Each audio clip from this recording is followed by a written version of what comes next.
Hi everyone, welcome to another edition of Tobin Talks. Today we're going to talk about a very important topic in commercial or investing real estate, and that's a 1031 tax-deferred exchange.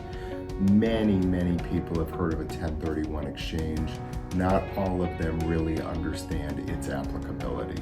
I'm going to spend a few minutes now on a very important, widely used topic. There's more to it, but here's the outline for it. First and foremost, it is only available for investment property. We are asked all the time if you can use a 1031 on your primary residence. The answer is no. Must be investment property.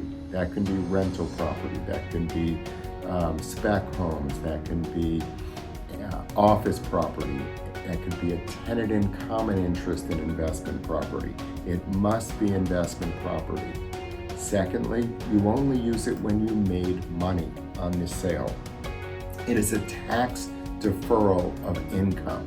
So when you've made a good chunk of change on the sale of a property and you don't want to pay the taxes right now, but understand you will have to pay them later, and you're willing to defer them and use the capital towards another investment, you can then elect to do a 1031 exchange.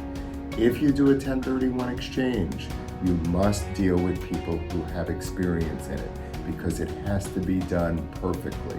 There must be a qualified intermediary, which is someone designated by the IRS that real estate attorneys and title companies should put you in touch with. And that qualified intermediary takes the money and holds it in escrow from the closing on the sale of the property, what we call the relinquished property. And then within 45 days after the closing on the sale of the property, you must designate 1, 2, or 3 potential replacement properties. And then that has to be done 45 days after the sale of the property.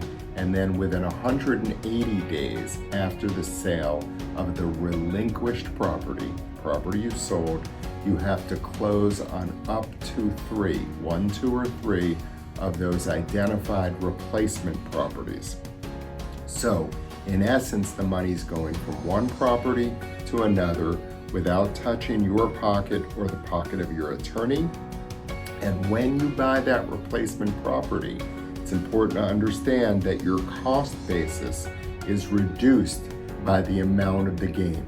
So if you gained $100,000 and now you're deferring it and you paid $300 for the new property, consider you paid $200, and you'll settle up with the government on both properties when you sell that property, unless that is you do another 1031 exchange. So that's a very brief look at a complicated tax role that we call the 1031 exchange. Call our office with any questions. Be happy to talk more about it. Otherwise, thanks so much for tuning in. Bye-bye.